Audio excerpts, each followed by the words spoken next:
y considerando lo que va a ser de acero, ¿no? ¿Alguien que nos pueda decir un número de longitud? ¿De 9? Dice alguien por ahí, un compañero nos dice que de 9 metros. Ok, para esta viga de 9 metros, yo creo que podríamos considerar tal vez aquí un peralte de la sección.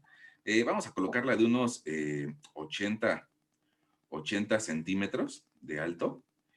Bueno, evidentemente que había que pasarlo a pulgadas para que nos la pudieran vender.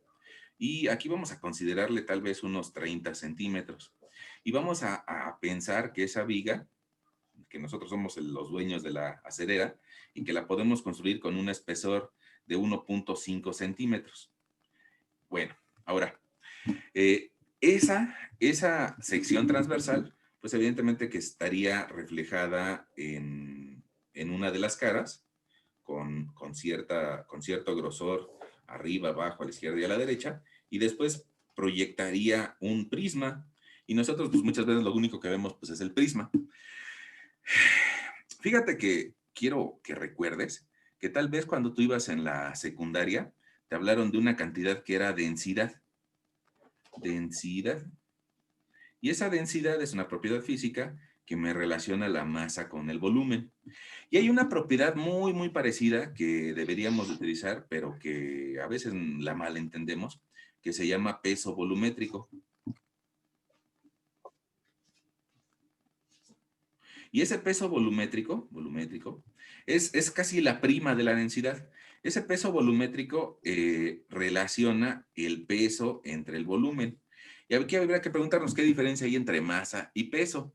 Y la diferencia es de que el peso es igual a la masa multiplicada por una aceleración. Como estamos viviendo en el planeta Tierra, pues resulta que esa aceleración, en lugar de escribir A, escribimos la aceleración gravitacional, o sea, 9.81 metros sobre el segundo al cuadrado. Y de esa forma transformamos masa en peso. Desgraciadamente, yo pues, creo que la experiencia que todos tenemos es de que en México no pedimos kilonewtons de jamón o no pedimos newtons de tortillas. Tampoco pedimos kilonewtons de cemento, a pesar de que eso tal vez es un tema más técnico, sino que más bien nosotros pedimos kilos. Me da un bulto de 50 kilos de cemento o un cuarto de kilo de jamón. Y en realidad, bueno, estamos acostumbrados más a manejar masa en lugar de peso. Cuando, a pesar de que en el lenguaje decimos peso. En el lenguaje decimos, oye, ¿y tú cuánto pesas? Ay, me va a decir 70 kilos, ¿no? Pero los kilos en realidad son una medida de masa. Ok.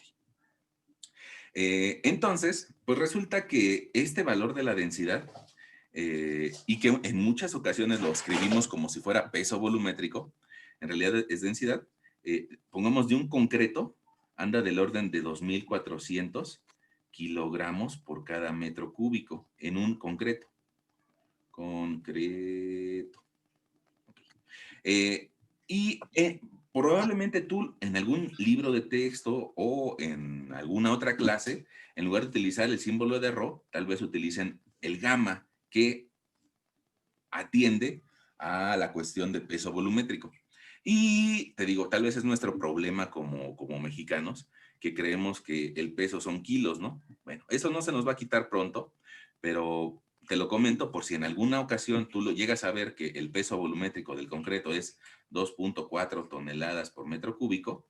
En realidad estoy hablando de lo mismo, es exactamente lo mismo, nada más las toneladas, para encontrar toneladas, lo que hicieron fue dividirla el 2.400 entre 1.000. Pero, de todas formas, las toneladas son una unidad de masa. Y para hablar de peso volumétrico, en realidad deberíamos de decir nosotros, peso volumétrico del concreto, tal vez 23.8. Espérame, déjame multiplicar 2.4 por 9.81 y tendríamos 23.54 kilonewtons por metro cúbico. Ese sería el peso volumétrico. Bien hablado, ¿no? Desgraciadamente, les digo, en nuestro país seguimos utilizando la masa como si fuera peso. Bueno, hacemos esfuerzos sobre todo en las universidades o en los campos científicos, por empezar a utilizar kilonewtons, pero son esfuerzos que pues, se llevan tiempo, ¿no? Ok, ahora, ya te dije por ahí que el peso volumétrico del concreto o la densidad del concreto es 2.4 kilogramos, 2.400 kilogramos sobre metro cúbico. Ahora, ese concreto es armado. Ese concreto es armado 2.4 toneladas por cada metro cúbico. Ahora, hay otros materiales que utilizamos en la construcción, como puede ser el agua. El agua, como sus partículas están más separadas, pues tal vez tiene un peso volumétrico de 1 tonelada por cada metro cúbico. O lo que es lo mismo, 1 kilo por cada litro. 1 kilogramo por cada litro. Si tú tomas una botella de agua de 1 litro al día, pues en la mañana cuando la pesas, te va a pesar 1 kilo, más lo que pesa el plástico, ¿no? Okay.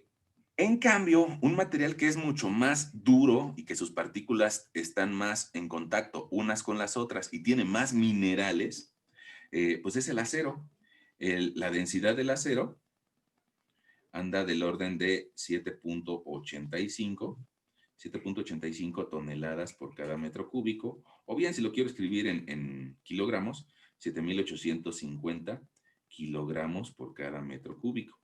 Ahora, hay una ventaja de esta formulita de densidad, que como me relaciona la masa entre el volumen, pues yo puedo encontrar cuánto pesa, ojo, entrecomillado, pesa, porque en realidad estoy encontrando la masa, cuánto pesa al multiplicar el volumen por la densidad. Y entonces, si yo sé el volumen, puedo saber cuánta masa tiene una sección estructural.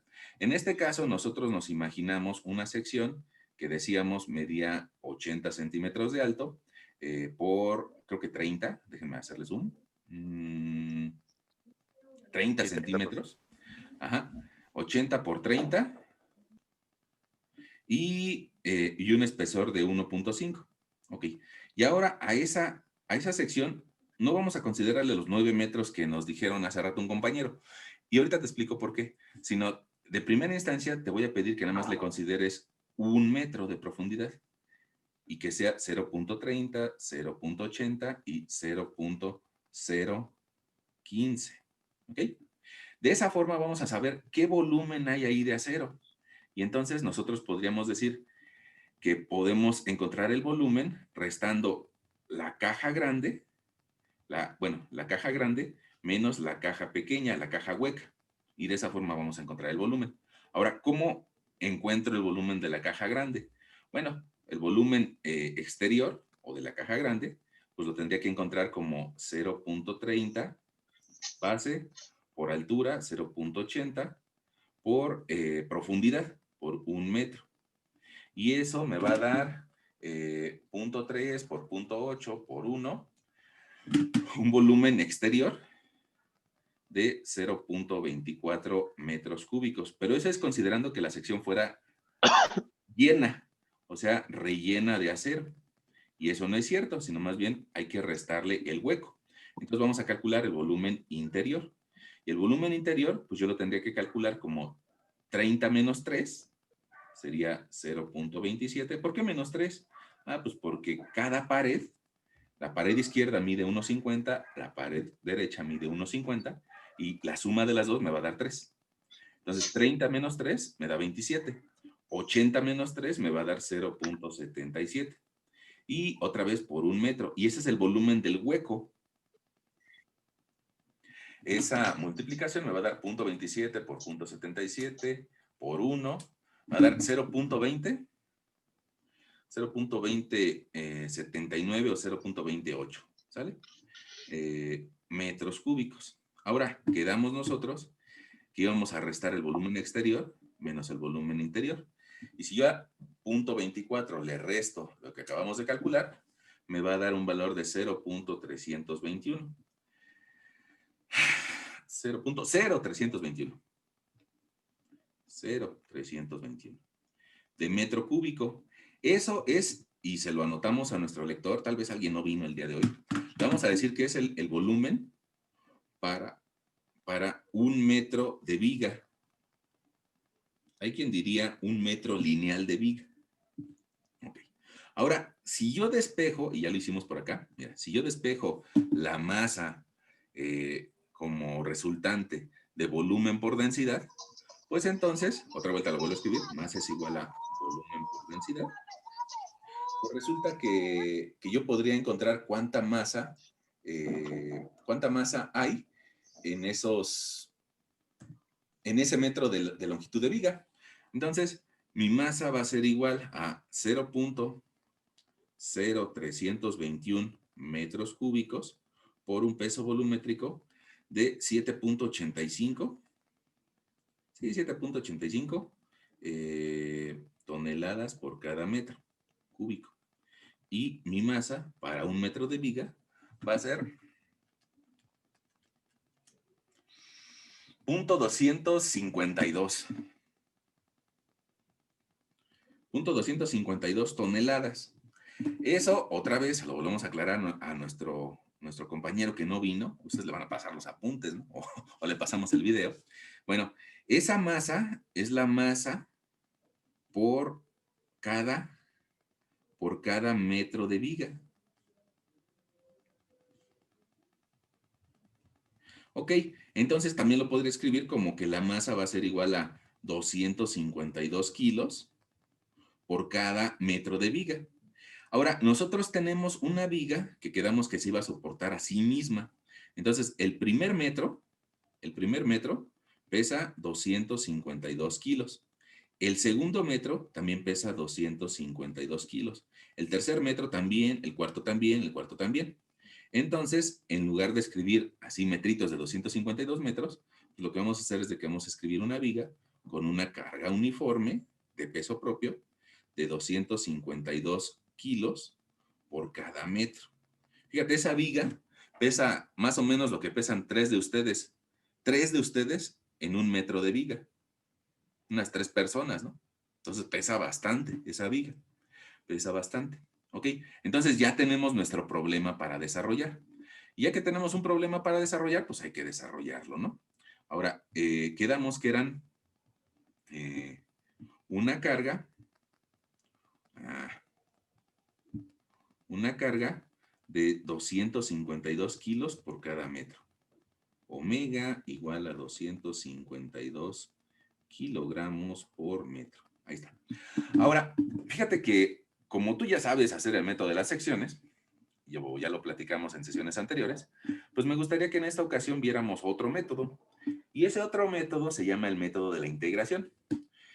Para eso, esta carga, así como yo la dibujé como un gusanito, hay quien la dibuja como flechitas hacia abajo. Toda una serie de flechitas hacia abajo que hacen la carga uniforme. Bueno, si las flechas van hacia abajo, pues yo las puedo poner dentro de un plano cartesiano. En ese plano cartesiano voy a graficar carga contra X. Te lo puse en gris para que se vea poquito, ¿sale? Y resulta que si yo dibujo esa primer flecha que va desde el eje, del eje de las X hacia abajo, y luego otra que va del eje de las X hacia abajo, y otra hacia abajo, y otra hacia abajo, y otra hacia abajo, y otra hacia abajo, hasta que me acabe los 9 metros, pues prácticamente lo que yo voy a encontrar es una función. Así como en las sesiones anteriores encontramos una función de cortante o una función de momento, en este caso ya encontré una función de carga. Nada más que ya ven que los ingenieros nos explicamos de varias formas, ¿no? Ahí encontramos la función, pero desde un punto de vista gráfico. Ahora falta el punto de vista analítico, o sea, numérico o algebraico, porque ya nos imaginamos que durante todo el desarrollo de la viga, que va a valer 9 metros, va a existir una función de carga que va a ser negativa o que va a tener fuerza hacia abajo, pero no sabemos la expresión. Entonces, ahí otra vez recordamos a tu profesor o tu profesora de geometría analítica y nos decía que cualquier recta en el espacio la podíamos dibujar como y igual a mx más b, donde la ordenada al origen era b y donde la pendiente o la razón de cambio era el incremento en y sobre el incremento en x. Y tú me vas a decir, ay, profesor, es que yo a esa clase ni entraba, ¿no? Bueno, pero de seguro te grabaste tatuado, tatuado en la mente, este concepto, y2 menos y1 sobre x2 menos x1, porque nos hacen repetirlo tantas veces que se nos queda grabado ese concepto de pendiente. Y esa pendiente incluso la vas a utilizar en materias como topografía o en esta, ¿no? O en muchas otras. Ok, entonces, de tu materia de geometría analítica, ahí llevabas unos ejes que se llamaban X, que se llamaban Y. Ahora lo que vamos a hacer, y ya tenemos la misma comparación, tenemos un eje X y un eje Q, u omega. Cualquiera de las dos letras la utilizamos, Q o omega, para describir carga. Bueno, entonces, en ese sentido, pues incluso déjame tal vez manejártelo más a como lo hemos escrito, como omega. Bueno, esa omega la podemos escribir como con la fórmula que te dio tu maestro de geometría analítica. Nada más que esta recta tiene la particularidad de que no tiene razón de cambio, no tiene pendiente. Entonces, la pendiente vale 0. Y en cambio, sí tiene una ordenada al origen. La ordenada al origen, en este caso, vale 252 kilos. Todas las flechitas miden lo mismo, ¿no? 252 kilos por metro. Entonces, si sustituimos en esa expresión que te dieron en nivel medio superior, bueno, pues tú vas a encontrar que ahora no se llama Y, sino que se llama omega igual a menos 252, que es nuestro término independiente o nuestro término B, y más mx más mx. Nada más que m vale 0, entonces se cancela. Ni siquiera hay que escribirlo. Y nada más nos queda una función constante y nos dice omega igual a menos 252. Oye, ¿y si x vale 3? Ah, pues omega vale 252. Oye, ¿y si x vale 4? Ah, pues omega vale 252. Oye, ¿y si x vale 0? Omega vale 252. Y se pone de terca, ¿no? Se pone de terca o se pone de constante. Esa función. Ahora, ¿por qué? Ah, porque fíjate que nosotros, si tienes la oportunidad, si no lo viste, date la oportunidad de verlo en el video.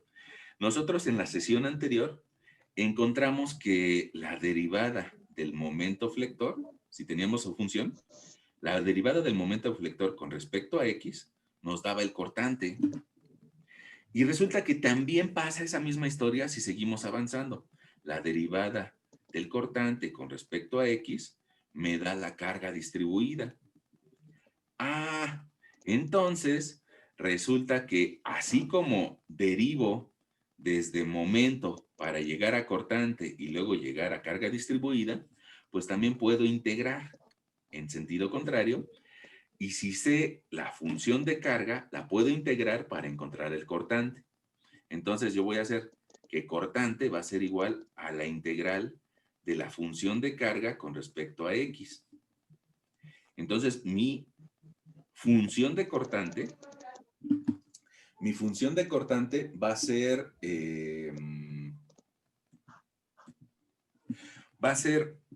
menos 0, no, menos 0, menos 252 por diferencial de X integral.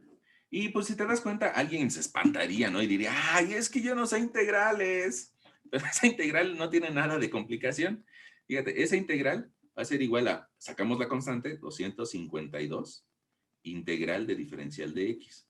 Y si integro la diferencial de X, pues nada más me queda X más C. Entonces mi función de cortante va a ser menos 252 X más una constante C1. Ok. ¿Qué significa esa constante C1? Te lo anoto. La constante C1 va a ser igual a la reacción AY. Y como la reacción AY está en fuerza, pues sí la puedo agregar al cortante de fuerzas. Ahora, todavía no encontramos nosotros para nuestra viga en este momento cuánto vale la reacción AY. Te voy a pedir que lo dejes ahí en pausa eso y que sigamos avanzando. Y así como encontramos nuestra función de cortante y todavía hay algo que no sabemos, bueno, pues resulta que también encontramos nuestro momento flector. Y para encontrarlo, vamos a integrar el cortante con respecto a X. ¿Qué quiere decir eso? Ah, pues que mi momento flector va a ser igual a la integral de menos 252x más C1 y todo esto por diferencial de x. Déjame remarcarte un poquito más ese símbolo de integral porque me quedó medio piñata. Ahí está, nuestra integral. Entonces, nuestro momento flector va a ser igual a la integral de esa expresión. Y al fin y al cabo, las puedo dividir por sumandos. Y la integral del primer sumando va a ser menos 252x cuadrada entre 2 más C1x más C2. Y la C2 va a depender del tipo de apoyo.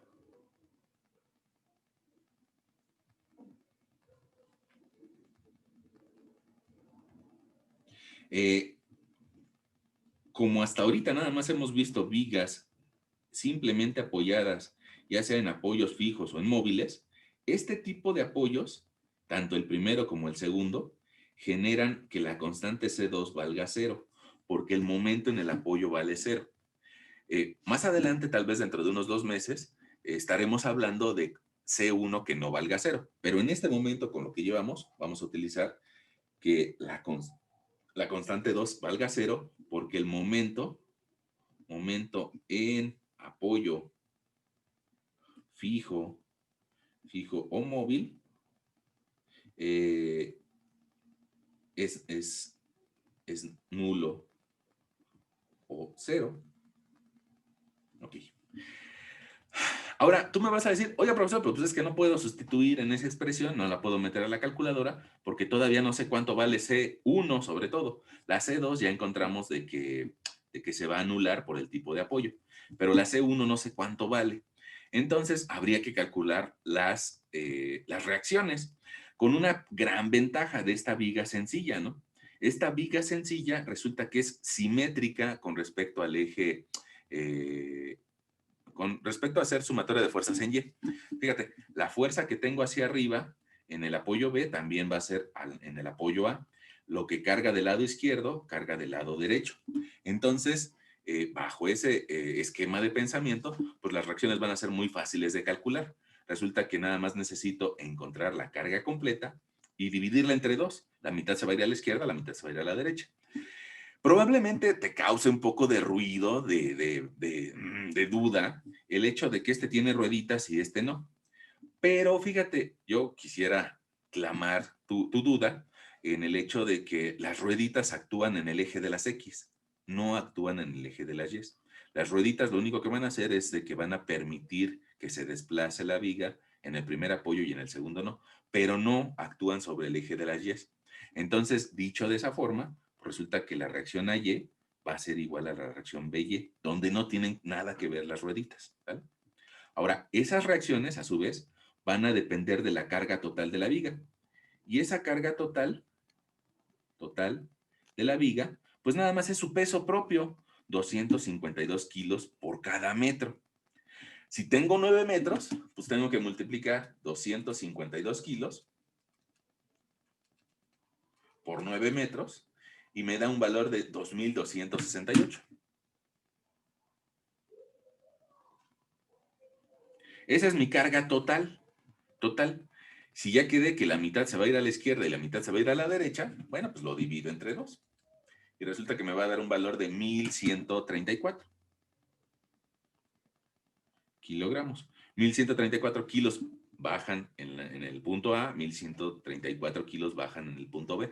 1,134 kilos es más o menos lo que pesa un auto sedán, una B o un Tida o algo así. Más o menos pesa 1 tonelada. Ok, ahora, ya que tengo las reacciones, pues entonces puedo regresar, o bien las pude haber calculado antes, y enfocarme en mis funciones de momento y de cortante. Fíjate, mi función de cortante me va a quedar igual a B igual a menos 252x más 1,134. Y de esa forma voy a poder calcular el cortante. Y mi función de momento me va a quedar 252 entre 2, me parece que da 126. Menos 126 x cuadrada más la C1, que ya sé cuánto vale, 1134 x. Ahora, me interesa que tú veas, igual con ojos de geometría analítica, esas dos funciones, la función de cortante y la función de momento. Estas funciones ya nos dicen cosas, sobre todo a los ingenieros, ¿no? Si le ponemos esas expresiones a un licenciado, pues nos va a decir, ¿y eso qué? No le entiendo. Pero los ingenieros sí le entendemos a esas expresiones matemáticas. Y esa primera expresión matemática lo que nos quiere decir es, mira, vas a tener un plano cartesiano donde tu recta va a pasar por 1134 y a partir de ahí va a empezar a bajar a una razón de cambio de 1 a 252. Eso es lo que nos dice esa función de cortante. Lo mismo pasa con la función de momento. También nos va a explicar algo. Fíjate, nos dice, es una función cuadrática o parabólica por ese término cuadrático. Y además de decirnos eso, si la lográramos factorizar, nos diría en qué punto toma una simetría si la factorizamos. Si esta expresión la factorizamos, que es parte de tu curso de álgebra, te va a dar algo de x por otra x. Y esa segunda x nos daría en qué distancia está el eje de simetría. No lo necesitamos aquí, entonces no lo vamos a hacer. Pero hay otra cosa que te dice, esa parábola o esa curva abre hacia abajo y va a ser esto. Va a ser esto. Esas cosas, yo me imagino que tú las tienes que aprender a leer de tu, de tu curso que llevaste por ahí de geometría analítica. Ok, ahora, probablemente alguien de ustedes diga, ¿sabe qué? La verdad yo no sé leer eso, ¿no? Bueno, pues entonces vamos a graficarla. Entonces, vamos a darle diferentes valores de X para que nos arroje la calculadora diferentes valores de momento flector. Por decir algo, vamos a decirle que nos dé el valor de X igual a 0, que nos dé el valor de X igual a 3, que nos dé el valor de X igual a 6 y que nos dé el valor de X igual a 9. Pero lo más seguro es de que esa viga, como es simétrica, pues a partir de un punto medio se va a empezar a replicar los valores. Y el punto medio de 9 metros es 4.5. 4.5. Entonces, vamos a sacar nuestra calculadora, ya sea la que ustedes tengan ahí a la mano, o en este caso, pues bueno, tal vez para que lo veamos todos, voy a sacar una calculadora de aplicación que trata de emanar a las calculadoras que usamos nosotros en la mano, ¿no? Nada más que si yo lo hago en mi mano, pues ustedes no van a ver. Por más que les enseñe en la cámara, pues no lo van a notar. Entonces, por eso, torpe. Por eso quiero sacar esta calculadora científica de aplicación. Te insisto, tal vez a la vez pasada alguien preguntó, ¿cómo se llama la aplicación? Bueno, busca calculadora científica y vas a encontrar una que a ti te guste, ¿no? En realidad es una calculadora como la que tú tienes en tu mano y que es la amiga de cualquier ingeniero, ¿no? Eh, Ahora, vamos a meternos al modo tabla. En algunas de sus calculadoras es modo 7, en otras es modo 3. Y en ese modo tabla vamos a meterle que nos evalúe esas dos funciones. Primero la de cortante, menos 252 alfa x más 1134. Y esta calculadora me da la oportunidad de evaluar dos funciones. Entonces le voy a pedir que evalúe dos funciones. La segunda función va a ser menos 126 alfa x cuadrática más 1134 alfa x. Le voy a decir igual y me dice la calculadora, está bien, yo te las evalúo, pero ¿dónde quieres que empiece?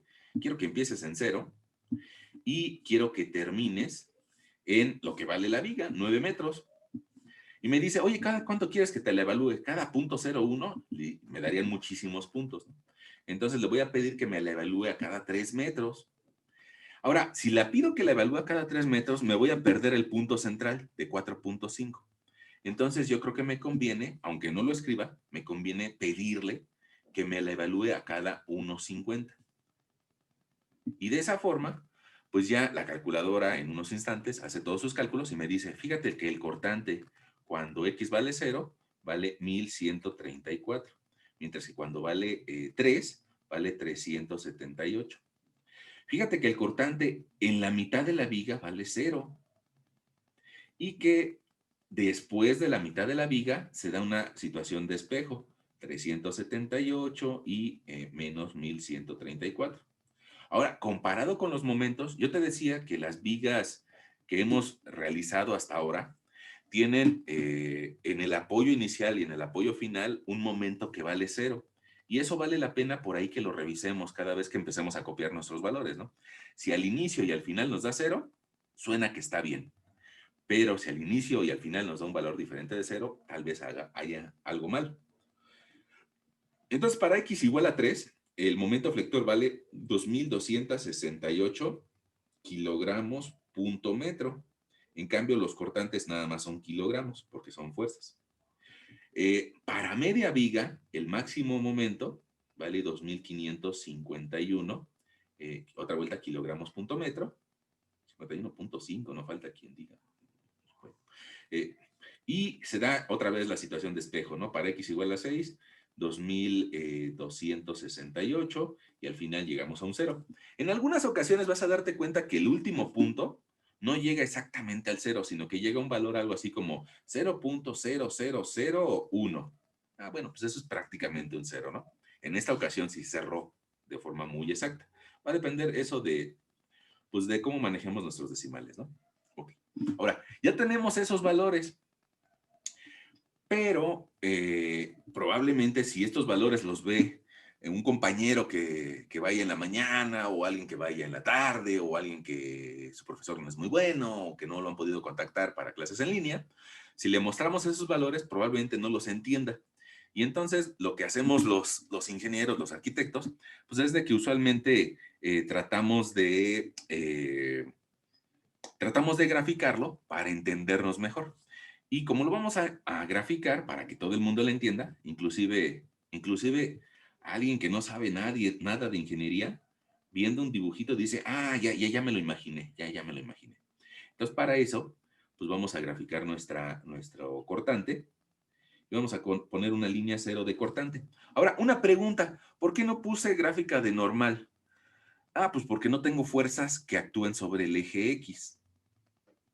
Como no hay fuerzas que actúen sobre el eje X, tal vez habría que anotarlo acá arriba. También podríamos escribir que AX, bueno, más bien que BX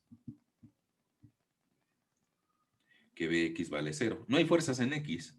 Si hago la sumatoria, no voy a encontrar fuerzas normales.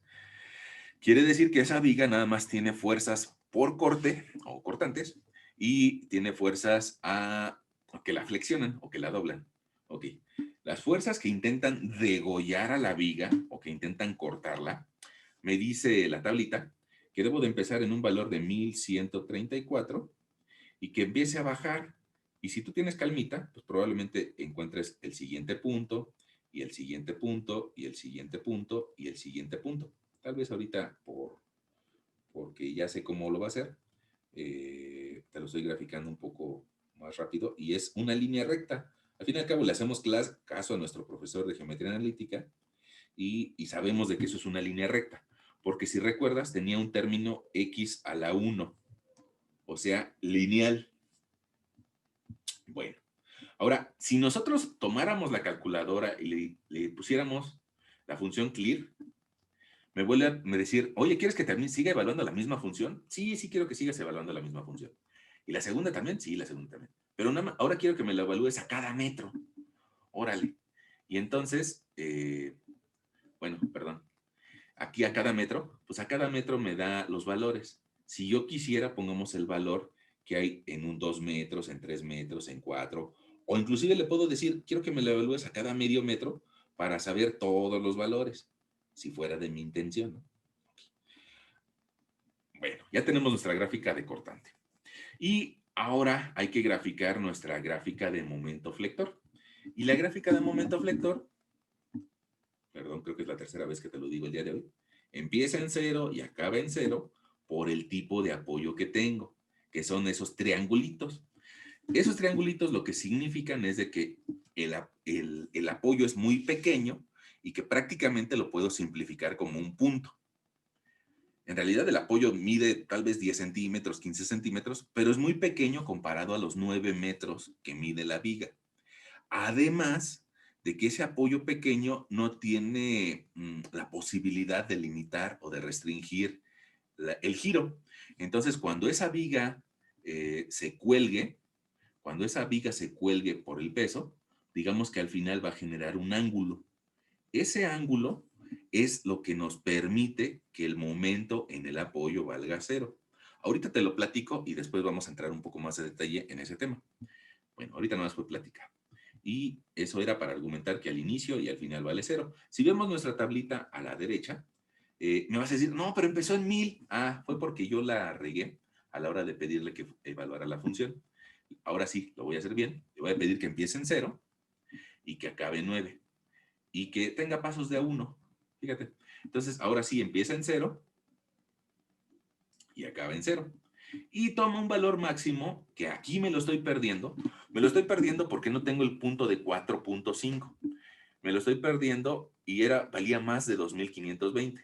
Lo bueno que tenemos nuestra calculadora científica es de que podemos regresar cuantas veces queramos y decirle, incluso ponernos más intensos, ¿no? Y decirle, ¿sabes qué? Nada más quiero que me evalúes en 0 y en 4.5 y que haga saltos de 4.5 y nada más me va a dar 2 puntos. Y ella me está dando el valor máximo y ya sé que es una parábola.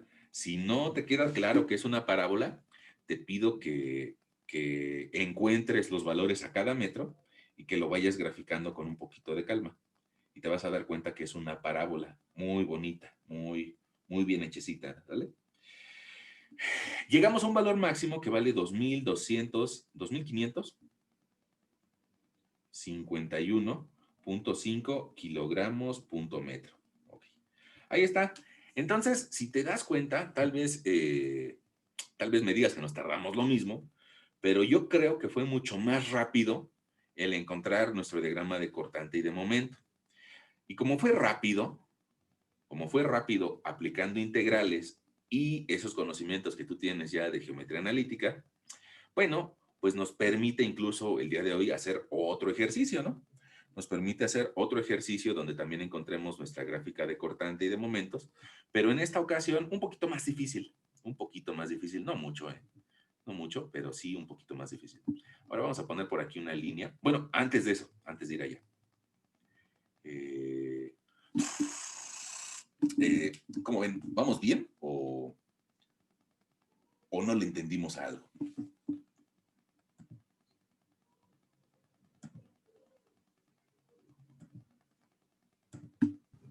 No, sí está muy bien, Profe, maestro. yo sí tengo una duda. Sí, sí, suéltala, suéltala, no te preocupes, suéltala. Al último, para hacer la gráfica de momento flector, ¿cómo, bueno, cuáles eran los valores que tomó? Ah, ok. Fíjate, no sé si tú recuerdas que en la calculadora lo que hicimos fue meter estas dos funciones, la de arriba y la de abajo. La primera la metimos como f de x y la segunda la metimos como g de x. Probablemente tu calculadora no pueda evaluar dos funciones a la vez. Si ese es el caso, entonces te pido que nada más trates de evaluar esta. Ahora, ya que la evaluamos, no sé si recuerdas que sacamos esta tablita. Y en esa tablita encontramos valores para 0, para 3, para 4 y para 6, para 9. Y escribimos estos. Yo te pediría por ahí que con calmita tú grafiques para x igual a 0, 0. Para x igual a 3, 2000. Para x igual a 4.5, 2500. Para x igual a 6, 2200. Para x igual a 9, 0. Y de esa forma te va a dar la parábola que fue la que usamos en rojo, o sea, esta de acá. Ahora, yo nada más tal vez, y tal vez por eso te confundí, fue que lo que les quise hacer mención es de que la calculadora nos puede dar valores a cada 3 metros, o me lo puede dar a cada metro, o los puntos que tú quieras. Por ahí nuestro profesor de geometría analítica nos decía que para dibujar una parábola necesito 3 puntos. Entonces yo lo que hice al final pues fue dibujar esos 3 puntos, ¿no? Sabiendo que es una parábola. Y si no, pues hay que pedirle a la calculadora todos los puntos. Vamos a ver si de forma un poquito rápida. Creo que ahí la traemos. Mira, ahí está nuestra calculadora. Ahí la estás viendo. Igual, clear. Voy a borrar esta primera.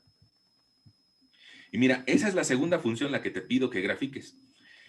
Si yo le digo, quiero que empieces en 0 y quiero que me des puntos hasta 9 metros de largo y que vayan a cada 1,50, la calculadora en esa función g de x me va a ir dando valores.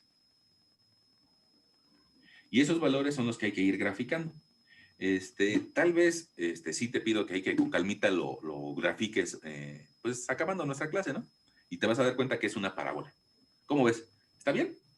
Sí, ya quedó claro, profe. Eso es bueno. Es que sí, me hice bolas cuando solo puso los 3 puntos. Ok, eso es bueno. Sí, pero ya quedó claro, gracias. Sí, entre más puntos tengamos para dibujar una curva, pues es mejor, ¿no? Entre más puntos es mejor. Ahora, pues, ¿cuántos puntos? Pues los que sean necesarios. Y les decía, pongamos una recta, con 2 puntos se puede trazar. Una curva parabólica con 3. Y si seguimos subiendo, pues habría que ir agregando puntos. Bueno, ok. Ahora vamos a hacer una un poquito más difícil. Una viga un poquito más difícil. No imposible, pero un poquito más difícil. Ahora, esa viga un poquito más difícil, te voy a dibujar una viga que tiene una carga triangular. Y tú me vas a decir, ay, profesor, ¿a poco sí existen vigas con cargas triangulares? Bueno, pues sí, la verdad es que sí. Sobre todo, pongamos cuando hay que contener agua. Déjame te lo platico. Y ahorita, aunque sea fácil, te lo borro, ¿no? Fíjate que tú tienes una cisterna. Y esa cisterna, por acá arriba nosotros andamos, y felices y contentos, incluso arriba de la cisterna a veces bailamos cuando hay fiesta, ¿no? Pero ahí abajo el agua que es contenida en la cisterna, resulta que empieza a generar una presión que empieza en 0 y a medida que nos profundizamos va a tener cargas mayores. Entonces, entre más profundo sea, va a sentir más fuerza. Las paredes. Ahora, yo te pido que esta pared la voltees y te la imagines ahora como horizontal. Pero hay otro tipo de fuerzas que también nos generan fuerzas triangulares, ¿no? Otro tipo de fuerzas, pongamos, nada más déjame utilizar otro apunte. Mira, con este apunte yo se los explicaba a los chicos de ayer. Yo les decía, mira, probablemente tu vecino dejó una barda inconclusa o dejó un muro con una cierta inclinación, tal vez puede ser que lo haya dejado así a propósito, o puede ser que aquí después tengamos un tipo de techo inclinado, ¿no? Una losita inclinada. Bueno, pues resulta que al fin y al cabo esta viga recibe una carga triangular y esa va a ser una razón para regresar a nuestro ejemplo y decirte que esa viga puede tener una carga triangular. Ahora, otra vez, no sé si la compañera que nos preguntaba el último ejemplo nos pudiera sugerir una longitud. De 8 metros. Ok, vamos a ponerle una longitud de 8 metros. Y bueno, eso tal vez me permiten que yo se los sugiera.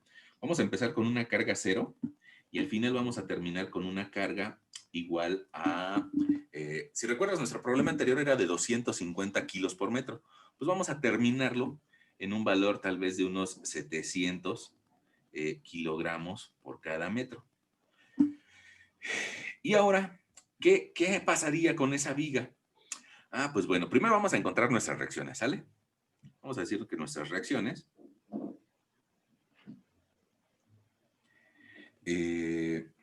por ahí les recuerdo, lo grabamos con la intención de que si alguien por ahí se atora o alguien no pudo venir el día de hoy, pues que pueda regresar y verlo, ¿no? O que diga, ay, esto no me quedó tan claro, voy a volver a verlo. Ah, pues se regresa y nada más en el minuto en que le quedó la duda, pues lo ve, ¿no?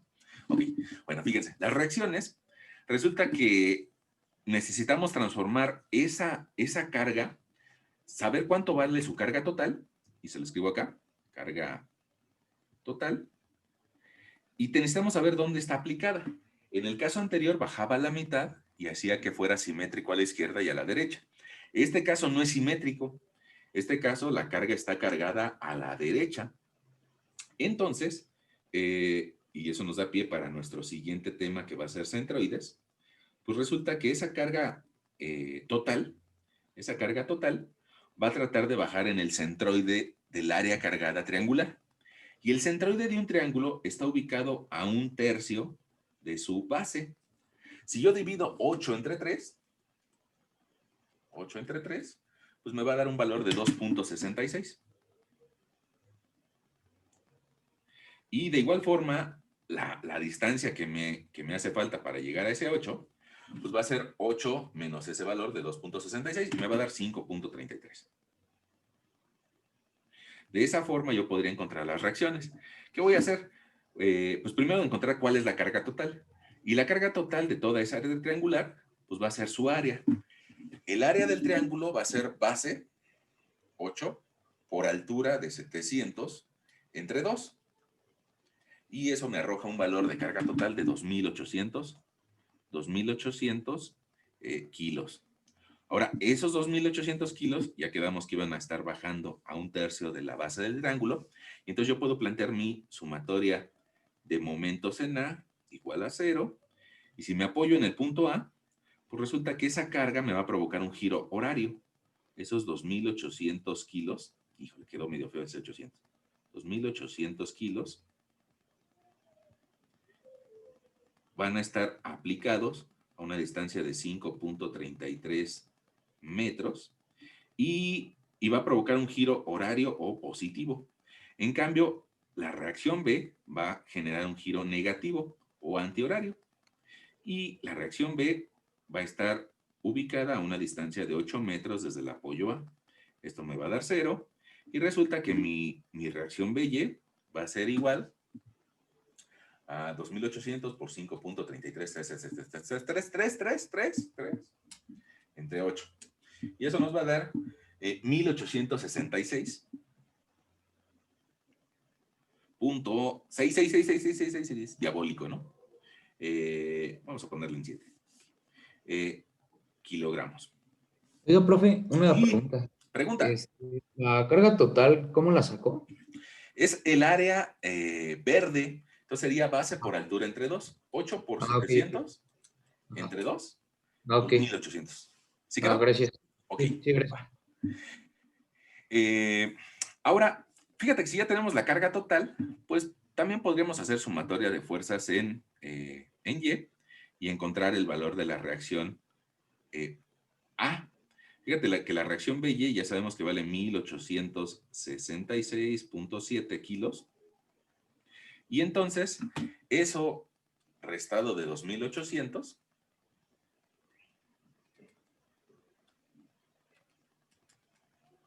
me da 933.3 kilogramos.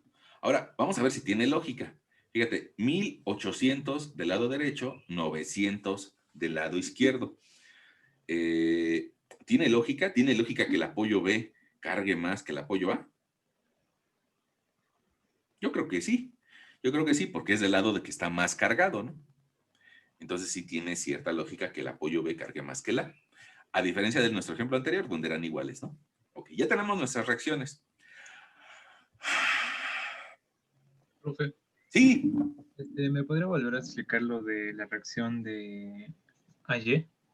ya, ok, fíjate, tal vez lo hice demasiado rápido, pero ya que sabemos la reacción BY, entonces yo puedo plantear una sumatoria de fuerzas en Y.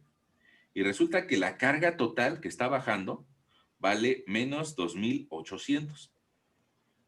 Eso es toda la carga verde, toda el área verde.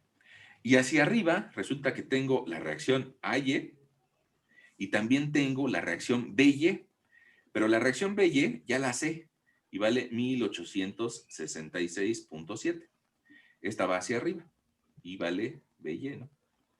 Y eso va a ser igualado a 0. Ya no hay otra fuerza en Y. Entonces, si te das cuenta en esa expresión roja, la única incógnita es AY.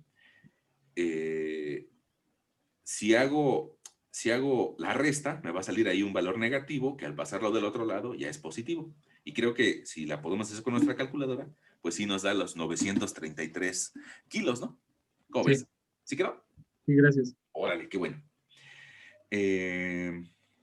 Bueno, ahora respiren tantito. Y ahora preguntémonos, pues, ¿qué habría que hacer? Otra vez, al igual que le hicimos en la anterior, pues resulta que me doy cuenta que si hago una sumatoria de fuerzas en X, No hay fuerzas en X, entonces la normal vale 0 y pues no vale la pena graficarla. Pero lo que sí hay es un intento por degollar a la viga y por hacerla flexionar o flexionarse. Entonces, eso lo vamos a graficar con una gráfica de cortante y con una gráfica de momento flector. Ahora, en nuestro ejemplo anterior lo que hicimos fue que encontramos la función de carga primero. Vamos a verla, vamos a verla. Yo sé que lo hicimos hoy, pero probablemente alguien no había llegado, ¿no? Entonces, fíjense, nosotros lo que teníamos era una carga distribuida uniforme, que siempre valía lo mismo, y esa carga distribuida la mandamos a la zona negativa porque va hacia abajo,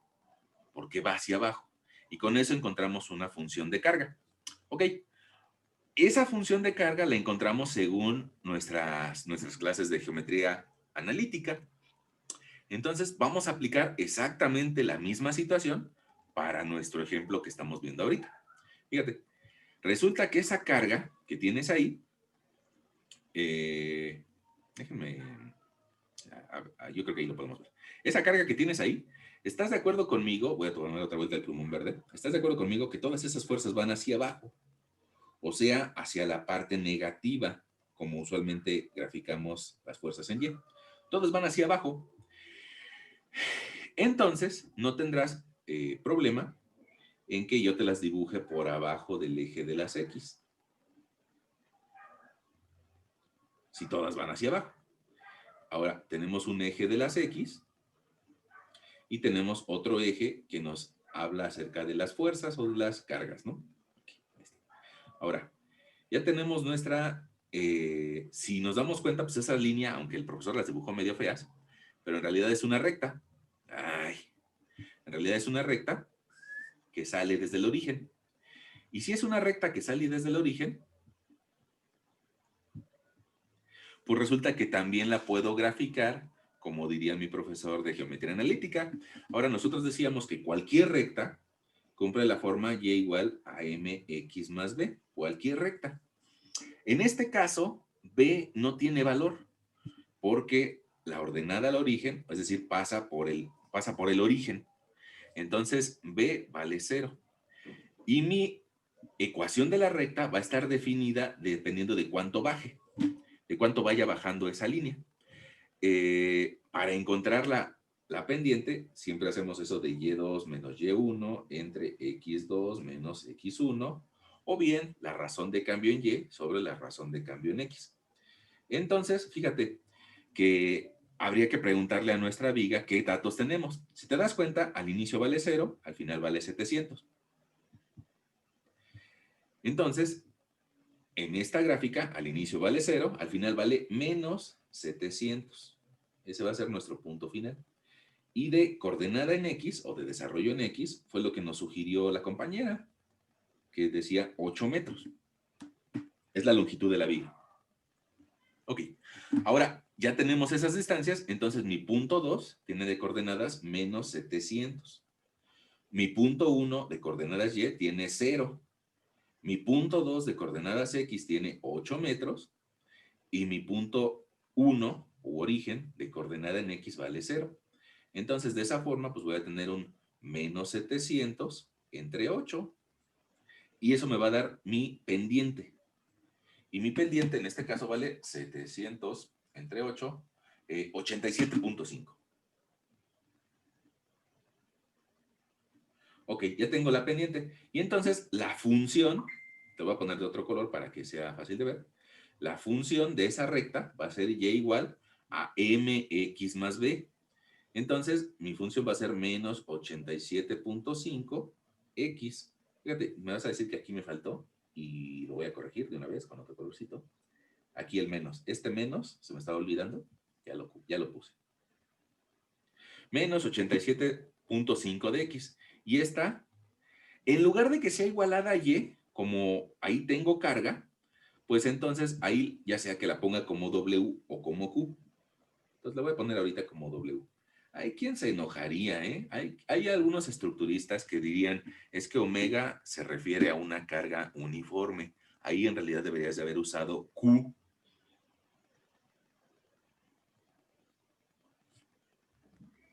una u otra, yo creo que termina siendo un poco lo de menos, pero bueno, vamos a hacerle caso a esos estructuristas. Vamos a poner Q, ¿vale?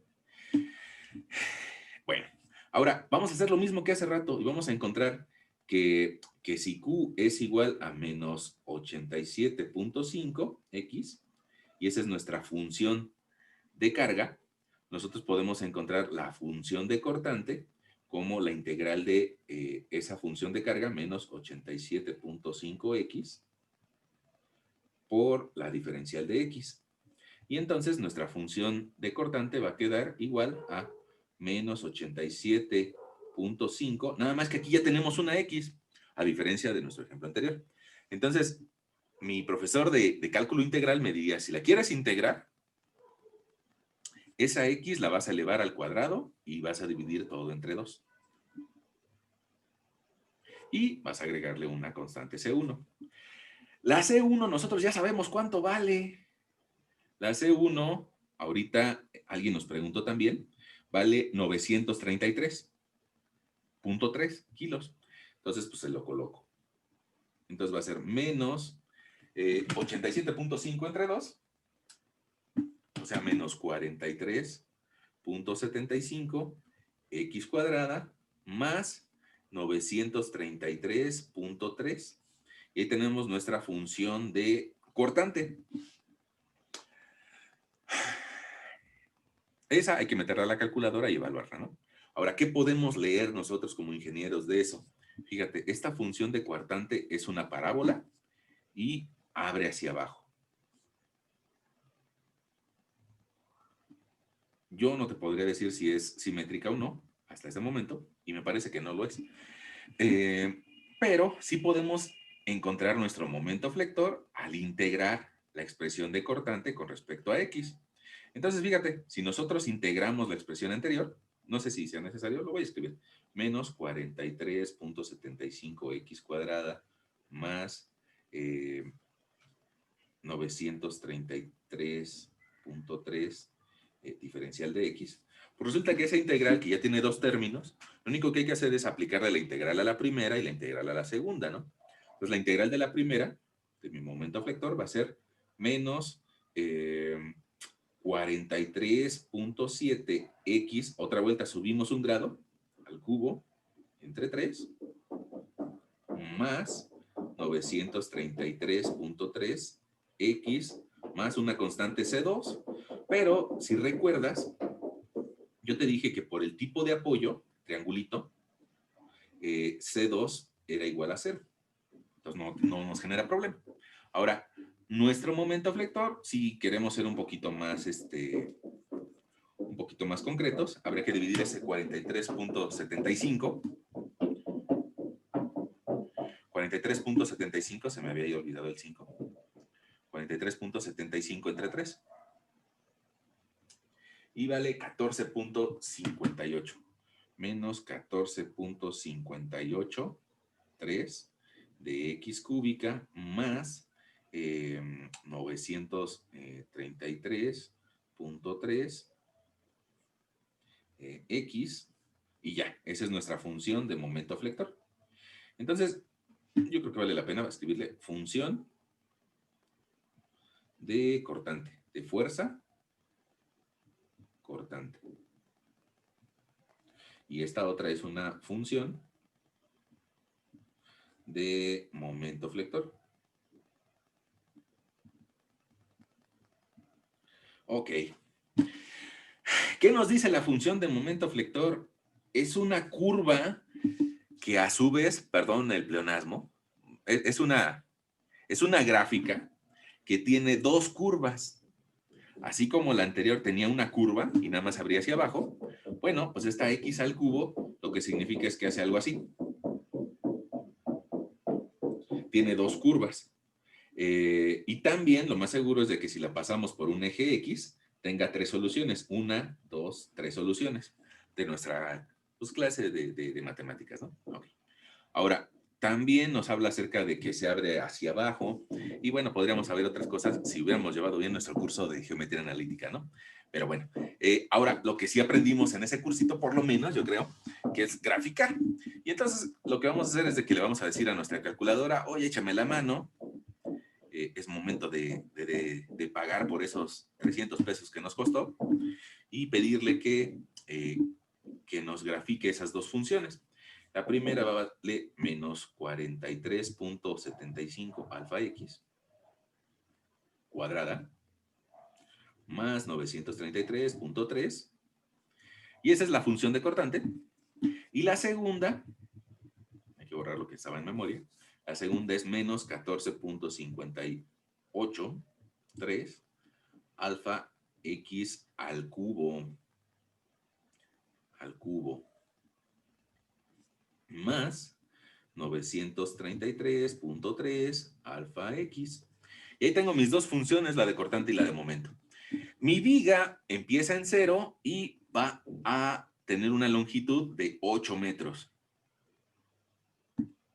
Y bueno, yo le podría pedir que me diera valores a cada 2 metros. Si quiero más exactitud, bueno, pues habría que darle otro valor de incremento. Yo creo que con esos valores podríamos graficar. Ahora, en ese momento, usualmente yo lo que hago es de que hago una tablita y anoto para diferentes valores de X cuánto vale Y, cuánto vale cortante y cuánto vale momento flector, ¿no? Ya lo has visto por ahí en algunas ocasiones. Ahora, pues eso nos puede servir en la nota, pero tal vez nos sirva más la gráfica, ¿no? Entonces, con esos valores de la calculadora ya lo podemos graficar. Fíjate, vamos a empezar con un valor de 933. Nuestra gráfica de cortantes, usualmente tal vez es mi forma de ser, siempre la dibujo en azul, ¿no? Empezamos en un valor de 933.3. Y a partir de ese valor, a una distancia de 2 metros, resulta que ya nada más vale 758. Y a una distancia de 4 metros ya vale 233. Y a una distancia de 6 metros vale menos 600. O sea que ya anda como por acá, menos 641. Y a una distancia de 8 metros ya vale menos 1800, que nos arrojaría hasta como por acá. Entonces, si son un poquito cuidadosos a la hora de hacer esa gráfica, se darán cuenta que, como nos decía la expresión, pues es una parábola. Es una parábola, nada más que ahora no está simétrica. Fíjate que usualmente esta gráfica la asuramos tratando de representar que sabemos todos los puntos de esa gráfica, ¿no? Que sabemos cuánto vale en cada punto. Si no supiéramos cuánto vale en un punto, pues habría que dejarla vacía, ¿no? Ahora, si te das cuenta, hay un lugar geométrico en el que se produce el cruce. Y esa distancia, en muchos formularios, yo por ahí en el curso, te voy a decir, oye, ¿a qué distancia se produce el cruce de cortante nulo o de cortante igual a 0? Okay. Entonces, si te das cuenta en la tablita de la derecha, ese cambio se da entre 4 y 6. Entre 4 y 6. Ahí se da el cambio. Entonces, yo lo que podría hacer sería que le pediría a mi calculadora que me evaluara otra vez esas funciones, pero que nada más me la evalúe de 4 hasta 6 para tener más feeling, más precisión. Y en lugar de que avance a cada 2 metros, le voy a decir que avance a cada 0.5 de metro. Y entonces me da los valores que hay entre 4 y 6. Fíjate, aquí yo alcanzo a ver que la gráfica f de x, que es la de cortante, hace el cambio entre 4.5 y 5. Entonces me voy a poner un poco más intenso, ¿sale? Y le voy a decir, oye, quiero que me evalúes esas funciones, pero de 4.5 hasta 5. Y que des pasitos de 0.1. Y lo hace la calculadora, hace lo que nosotros le digamos, ¿no? Y ahí me estoy dando cuenta que vale 4.60 y algo. Entonces, otra vez la misma historia. Digo, evalúame las funciones, pero desde 4.6 hasta 4.7. Y ahora quiero que le evalúes a cada centímetro. Y me dice que vale 4.61, prácticamente 4.62. Aquí depende de qué tan intensos seamos, ¿no? Que en una distancia de 4.62, 4.619 probablemente encontremos el cortante nulo o el valor de cero. Hay otra forma de hacerlo. Ahorita te la platico. Antes de hacerla, me gustaría graficar la gráfica de momento. Ya usamos la gráfica de cortante. Ahora voy a pedirle a la... Ay, a ver si no la regué. No, sí. Voy a pedirle a la calculadora que me dé la gráfica de momento. Le voy a decir que quiero que empiece en 0 y que acabe en 8 y que dé pasos de 2 para hacer la gráfica, pues digamos, con cierta precisión, pero también un poco burda, ¿no? Fíjate, me dice, tu gráfica de momento va a empezar en 0. Como les decía hace rato, vale la pena, antes de que empecemos a graficar, ver que el último punto sea 0. Si mi último punto no es prácticamente 0, hicimos algo mal. En esta ocasión me da 0.09. Esa diferencia con respecto al 0 es tolerable y atiende a los decimales, pero prácticamente es un 0. Si tú consideras los valores máximos que tenemos, que es casi un 3000 o un 2800, comparado con 0.09, pues prácticamente es un 0. Okay. Entonces, desde ese valor de 0, a 2 metros de distancia, voy a llegar a un valor de 1700. A 4 metros de distancia voy a llegar a un valor de 2799. A 6 metros de distancia, otra vuelta, un 2400. Y a 8 metros de distancia, prácticamente un 0. Y fíjate que esta curva, te la voy a dibujar intencionalmente así, parecería que en 4 no tiene su máximo, que su máximo está en 4.62. Entonces, lo que voy a hacer es de que le voy a pedir otra vez a mi calculadora, oye, quiero que me la vuelvas a evaluar. Ya es la última vez, ya es la última, neta. Es la última, ¿va? Entonces le voy a decir, evalúame el cortante, evalúame el momento, pero quiero que me la evalúes desde 4.615 hasta 4.625 y que tus pasitos sean de 0.001. Y ahí me da más precisión. Y aquí lo que alcanzan a ver es de que es 4.618. Voy a corregirme en mi valor de 4.62 y ese valor en realidad es 4.618. Ok. Creo que el otro es más pequeño, ¿no? 85 nos vamos a seguir poniendo intensos. Y la pregunta es, ¿cuántos decimales? Pues los que quieras avanzarle, ¿no? 4.6185. Yo en algún momento en el curso yo les decía, 4 cifras significativas es suficiente. Entonces, si las cuento, 1, 2, 3, 4 cifras significativas, eso me llevaría a escribirle 4.619. Y ahí está la distancia a la que el cortante vale 0 y que también voy a encontrar mi momento máximo. Si te das cuenta, en las cantidades que tenemos en la segunda columna, en 4.619 está el máximo momento. Y vale 2.873.8. Inclusive, otra vez, ya me estoy pasando de cifras significativas. Yo creo que pasarme por un valor de cifra significativa no pasa nada, pero bueno, ya es suficiente, ya no vale la pena seguirle poniendo más decimales, ¿no? Después de 4 cifras significativas, pues ya como que no vale la pena. Okay.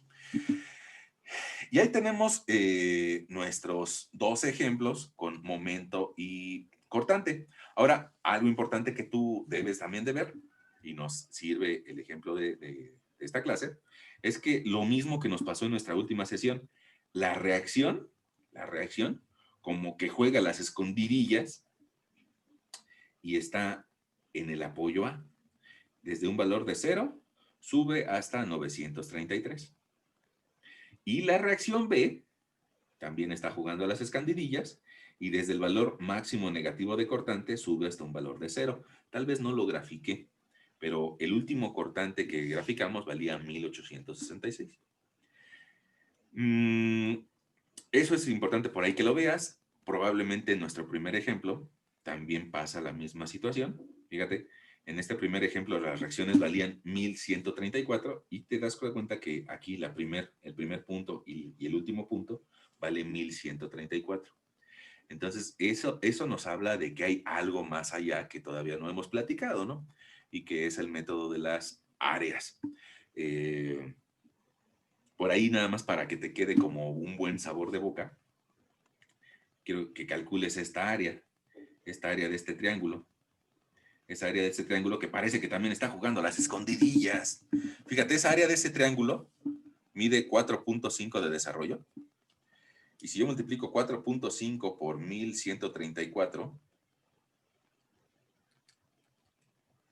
y lo divido entre 2 porque es un triángulo, me da un valor que es área 2551.5. Ay, como que estaba escondido. Y ese es nuestro método de las áreas, pero bueno, eso lo vamos a platicar tal vez con un poquito de mayor calma en otra sesión. La intención del día de hoy era que vieras que las cargas, ya sean constantes o sean triangulares, las podemos transformar en una función de carga. Y ya que la tenemos con una función de carga, déjame ir al otro ejemplo para que veas también. Ya que tenemos esta función de carga, las podemos integrar una vez para encontrar el cortante y 2 veces para encontrar el momento flector. Más adelante en nuestro curso la vamos a seguir integrando para encontrar otro par de gráficas, pero eso pues ya será más adelante, ¿no? Ya que tengamos un poquito de más recursos de conocimientos, ¿no? Okay. Ahora, no sé si ustedes tienen alguna duda en este segundo ejemplo. Si tienen una duda, pues probablemente tu duda sea de otra persona también. Yo sí, ¿Sí? profe. ¿Qué pasó? Profe, yo sí tengo una duda. Bueno, o sea, es algo muy pequeño, pero cuando hagamos los de los pasos en la calculadora, ¿siempre va a ser en 2 o depende de la viga? Ah, no, depende de la viga. Fíjate, pongamos perdón por el zoomeo o el andarte cambiando de pantalla, pero no sé si recuerdas que nuestro primer ejemplo, que ahí lo estás viendo, medía 9 metros. Y entonces, pues una cantidad buena que nos sirvió fue dividirla primero entre 3. Desgraciadamente, al dividirla entre 3, o saltos a cada 3 metros, nos íbamos a perder el punto central. Y entonces lo que hicimos fue que la dividimos a cada 1.5 metros para encontrar el punto central, a 450. En nuestro segundo ejemplo, como medía 8 metros, pues tal vez una distancia bonita era pues, dividirla a cada 2 metros. Pero eso sí depende de cada viga, ¿no? Ahora, ¿qué es lo que sí debes de buscar? Debes de buscar que tu gráfica se defina y bueno, una gráfica entre más puntos tenga, mejor se va a definir. Si tú la pides a cada metro, pues en este caso hubieras encontrado 8 puntos, ¿no? 1, 2, 3, 4, 5, 6, 7, 8 puntos. Y probablemente se hubiera definido mejor. Pero pues también es cuestión de un poquito de gustos, de tiempo. La puedes hacer a cada metro y se va a definir mejor. La podemos hacer a cada 2 metros y va a quedar un poquito más burda. La podemos hacer cada 4 metros y lo malo de hacerla a cada 4 metros es de que nos perderíamos el máximo. Esta figura, si le pides a cada 4 metros, nos la vamos a perder y nos va a mentir y nos va a decir que esta es la curva, cuando en realidad la curva llega más arriba. Pero para eso hay que tener cierta habilidad y observar lo que hicimos nosotros, encontrar en qué punto el cortante se vuelve nulo y ahí donde esté el cortante nulo hay que saber el valor del momento máximo. Porque, y creo que me extendía de la pregunta que nos hacía la compañera, es importante saber el momento máximo. Cuando lo hicimos a cada 2 metros, no sé si lo alcanzas a recordar, este punto nos hubiera dado 2700. Y hay una diferencia hacia 2873. Y esa diferencia, por eso te decía que hay que encontrar el momento máximo. Última vez que te lo repito. Este es momento máximo. ¿Por qué es importante encontrarlo? Ah, porque con ese momento máximo, algún día vas a diseñar cuántas varillas requiere tu viga. si en lugar de utilizar este valor de 2.800 hubiéramos ocupado 2.700, bueno, pues tal vez nos hubiéramos salido, por decir un número, 2 varillas. Pero nos está haciendo falta acero para soportar el momento último o el real. Entonces, por eso es importante encontrar el momento máximo. Ya que estemos asegurados de que con 3 varillas o 4 o con el número de varillas que sean, satisfacemos esa demanda de momento, pues entonces ya lo demás es lo de menos, ¿no? Si podemos soportar ese momento máximo, los momentos un poco menores, con más razón los puede soportar. Y ya, no sé si respondí tu pregunta. Sí, profesor, gracias. Qué bueno. Bueno, no sé si alguien más por ahí tenga una pregunta.